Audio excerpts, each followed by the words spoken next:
Good afternoon बच्चों। कैसे हैं आप लोग? All are good? Yes sir. शानदार? Yes sir. तो दिख ही रहे।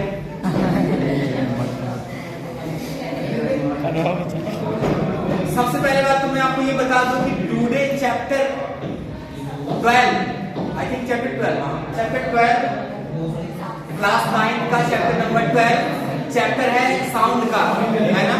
तो आप इंटरेस्टेड हैं साउंड पढ़ने के लिए? Yes sir. ओके, तो फर्स्ट ऑफ ऑल मैं आपको बता दूं कि साउंड होता क्या है। जब आप किसी चीज को बार बार टच करते हैं, बार बार जब वाइब्रेशन होता है कोई चीज, तो वहां पे एक एक्टिविटी या एक फिनोमेना प्रोड्यूस होती है ना, जिसे हम साउंड बोलते हैं। वो साउंड के बारे में हमें चर्चा करना है, इसके बारे में डिस्कस करना है। Today we are discussing about the sound and in the NCERT book there are maximum experiment given in the book, but one experiment I want to do in front of you. Chapter number 12 sound experiment number I think maybe in the NCERT book 2 or 3, दूसरा तीसरा होगा, देखिए। हाँ, दूसरा experiment है जिसमें हम second experiment करवा रहे हैं आपको। उससे पहले हम आपको बता दें साउंड के बारे में कि साउंड जो है, जैसे लाइट होता है ना, वो कहीं भी ट्रेवल कर सकता है, उसको किसी मीडियम की आवश्यकता नहीं होती, लेकिन साउंड के लिए किसी मीडियम की आवश्यकता होती है। यानी बिना मीडियम के साउंड प्रोड्यूस नहीं हो सकता, है ना? जैसे मैं एक फिगर बनाया हूं आपके सामने, इस फिगर में आप देख पा रहे हैं कि इसमें एक ग्लास बनाया हूं और उसमें वाटर है, जिस तरह डेट है वो वाटर को रिप्रेजेंट कर रहा है। उसके साथ साथ एक टर्निंग फॉर्क बनाया। टर्निंग फॉर्क क्या होता है? एक ऐसी डिवाइस होती है जिसको अगर हम थोड़ा सा भी टच कर लें उसके बाद वाइब्रेशन क्रिएट हो जाता है। अगर इसको, यही है आपका, this is a turning fork, this is a turning fork. आप देख पा रहे हैं, ये मैंने बनाया है टर्निंग फॉर्क, बिल्कुल सेम कंडीशन। थोड़ा बिगाड़ दूंगा, इतना समझ सकते हो ना? Yes sir. कि ऐसे है, इतना सेम है कि मतलब इतना आप समझ पा रहे हैं, ऐसे बना हुआ है, ठीक? ये फिगर बनाया गया है, दिस इज ज्योमेट्री, और ये आपका डिवाइस है। टर्निंग फॉर्क एक ऐसी डिवाइस होती है जिसको अगर हम जो है कि इस तरह करें, आवाज आ रही है? Yes sir. तो जो वाइब्रेशन क्रिएट हो रहा है, ये ऐसी डिवाइस है जो वाइब्रेशन क्रिएट करता है। क्या करता है? वाइब्रेशन क्रिएट करता है, ठीक है? तो हम इस एक्सपेरिमेंट के जरिए हम यही बताना चाहते हैं कि जिस तरह से लाइट को चलने के लिए किसी मीडियम की आवश्यकता नहीं होती है, there is no need for any medium to survive the light, है ना? लाइट को चलने के लिए किसी मीडियम की आवश्यकता नहीं होती, लेकिन साउंड को चलने के लिए एक मीडियम की आवश्यकता होती है। वो है क्या? टर्निंग फॉर्क हो सकता है, वाटर है, this is also medium, this is also medium. Glass क्या है? मीडियम है। यानी कि साउंड को चलने के लिए यहाँ पे इस एक्सपेरिमेंट के जरिए हम ये बता रहे हैं आपको कि आपका टर्निंग फॉर्क है मीडियम, यानी कि एक मीडियम है, इसी से साउंड प्रोड्यूस होगा। वैसे ग्लास है ना? है कि नहीं? तो इस एक्सपेरिमेंट के जरिए हम आपको यही दिखाना चाहते हैं कि देखिए, अभी आप जस्ट इतना देखिएगा कि किस तरह से ये आपका जो है आपका टर्निंग फॉर्क दिख रहा है अच्छे से। ये टर्निंग फॉर्क से कैसे आप देख पाएंगे कि साउंड ट्रेवल करता है? तो कहेंगे सर साउंड ट्रेवल कैसे करता है, इससे कैसे हम मान लेंगे कि साउंड ट्रेवल करता है? इसका मतलब ये कि कुछ ना कुछ एक्टिविटीज होगा। देखते हैं, लेट्स सी। आपके सामने देख रहे हैं ग्लास है, ग्लास में मैंने कुछ पानी भरा है, पूरा नहीं भरा है, इतना भरा है। और अभी ये आपका टर्निंग फॉर्क है। टर्निंग फॉर्क कई साइज की आती है, मैंने सबसे बड़ा वाला चूज किया है, इसलिए क्योंकि ताकि आपको क्लियरली दिख सके। समझ पा रहे हैं? तो अभी आप देखिएगा, जैसे मैं इसको एक बार इसको हिट करूंगा, उसके बाद जैसे ही पानी में डालूंगा तो पानी में वाइब्रेशन क्रिएट होगा और पानी की कुछ बूंदें बाहर निकल जाएंगी। जैसे देखिए, देखिए, देखा? इसका मतलब क्या? ये जो साउंड का वाइब्रेशन है उसकी वजह से पानी जो है कि वाइब्रेट हुआ और बाहर निकल गया।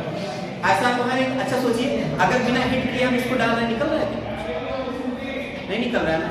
यानी कि इस डिवाइस को जब हम इस तरह हिट कर रहे हैं तब निकल रहा है। जितना तेज आप हिट करेंगे उतना तेज पानी बाहर निकलेगा। समझ पाए?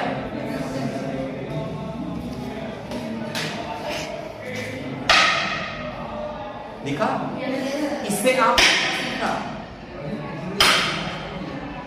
इससे आपने ये सीखा कि सर टर्निंग फॉर्क एक ऐसा मीडियम है जिससे हम ये देख पा रहे हैं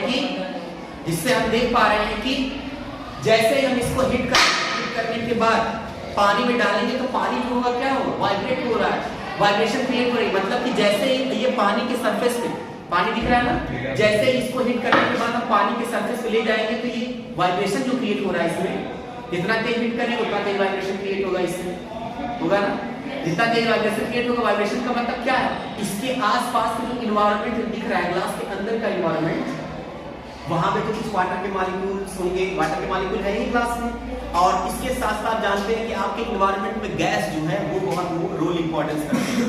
जैसे कि इसके सामने भी गैस है, गैस के मॉलिक्यूल भी इसके अंदर मूव करते रहे होंगे ना ऐसे। तो जब ये हम हिट करने के बाद इसका जो वाइब्रेशन है उस मॉलिक्यूल्स को कुछ एनर्जी प्रोवाइड कराता है, और वो एनर्जी क्या करता है, जो गैस के मॉलिक्यूल उड़ते जानते हैं ना, आपको हमेशा उड़ते रहते हैं क्योंकि उनके बीच कोई फोर्स नहीं होता। There is a negligible force, there is a negligible force in the molecules of air gas. Sir, just 1 minute. बस just पूरा पीरियड ले लीजिए ना। नहीं हो गया। Just 2 minutes.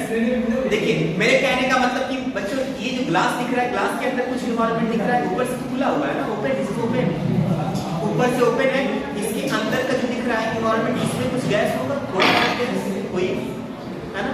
ये जैसे ही हम हिट करते हैं, तो जैसे ही इसके सरफेस पे हम हिट करते हैं, वाइब्रेशन क्या होता है, वाइब्रेशन क्या करता है, जितने भी इसके अंदर एयर के मॉलिक्यूल्स हैं उसको एनर्जी प्रोवाइड कराता है। वो एनर्जी क्या करती है, वाटर के अपर सरफेस में जितने मॉलिक्यूल हैं उसको एनर्जी प्रोवाइड करती है। जब उसको एनर्जी प्रोवाइड कराती है तो वो क्या करता है कि उसको कोई तरह से उसको रिपल करता है। क्या करता है, रिपल करता है। आप जानते हैं ना कि गैस के मॉलिक्यूल हो या कोई भी मॉलिक्यूल हो, जब आपस में टकराते हैं तो क्या होगा, या तो हो सकता है टकराने के बाद दूर चले जाए। समझ पाए? इससे आपने क्या सीखा, आपने इससे ये सीखा कि सर साउंड को चलने के लिए किसी मीडियम की जरूरत पड़ती है, यानी कि साउंड आपका पानी में चल सकता है। आप देखें होंगे गोताखोर वगैरह जो होते हैं उनके पास माइक्रोसोनिक साउंड और भी कई डिवाइसेस होती है जो साउंड को देख के या साउंड के जरिए पता कर लेते हैं कौन सा जानवर अंदर पानी में कैसे डरेगा। समझ पा रहे हैं? साउंड के फ्रीक्वेंसी को देख के पता कर लेते हैं कि कौन सा जानवर मूव कर रहा है। समझ पाए? इसके कहने का मतलब बच्चों ये कि अंदर जो लोग जाते हैं ना, गोल्ड खोजने जाते हैं, समुद्र में चले जाते हैं ना, तो उनको ऐसी डिवाइस लेके जाते हैं, ऐसी डिवाइस लेके मतलब कि साउंड से पता कर लेते हैं कौन सा जानवर अंदर है, कितना डिस्टेंस पे कितना है, कौन सा जानवर है। साउंड को चलने के लिए मीडियम की आवश्यकता होती है। अगर सोचिए अगर पानी नहीं होता तो क्या हम दिखा पाते कि कैसे वाइब्रेट कर रहा है या कैसे चल रहा है।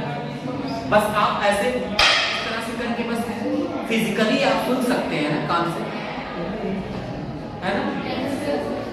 ऐसा तो है नहीं इसके बजाय किसी और लोहे को आप इस तरह का वाइब्रेशन होगा। This is the turning fork, this is the turning fork. इस एक्सपेरिमेंट के जरिए मैं आपको यही बताना चाहता हूं कि साउंड को चलने के लिए किसी मीडियम की जरूरत पड़ती है, लेकिन लाइट को चलने के लिए, समझ गए? तो इससे आपको ये पता चला ना कि सर साउंड जो है वाटर में मूव करता है। समझ गए? मतलब there is a main ambition to the describe you that light have no need to any medium, but in the case of sound, there is a absolutely need for the medium. ठीक है? समझ गए? चलिए ठीक है, आज के लिए इतना ही। आगे जो भी एक्सपेरिमेंट आएंगे आपके फ्यूचर में मैं सब करवाऊंगा और आपको बहुत ही शानदार तरीके से एक्सप्लेन करूंगा ताकि आपको ये फिजिक्स जो सब्जेक्ट है ना, लोग कहते हैं बहुत बोरिंग सब्जेक्ट है, बोरिंग नहीं होता, आप सोच सकते हैं वैसे बोरिंग नहीं होता। जैसे आप छोटे बच्चे रहते हैं, पहले आप छोटे रहते हैं तो आपको एबीसीडी कठिन लगता है, जब पढ़ने लगते हैं तो आसान हो जाता है। उसी तरह जब एक्सपेरिमेंट को आप करेंगे तब इजी लगेगा और इंटरेस्ट भी आएगा। और जिस चीज में इंटरेस्ट नहीं रहता ना, वो चीज आपको बुरी लगती है, वो चीज बेकार लगती है। समझ गए? चलिए ठीक है, आज के लिए इतना ही। फिर आगे कल, है ना, 1 मिनट रुक जाना।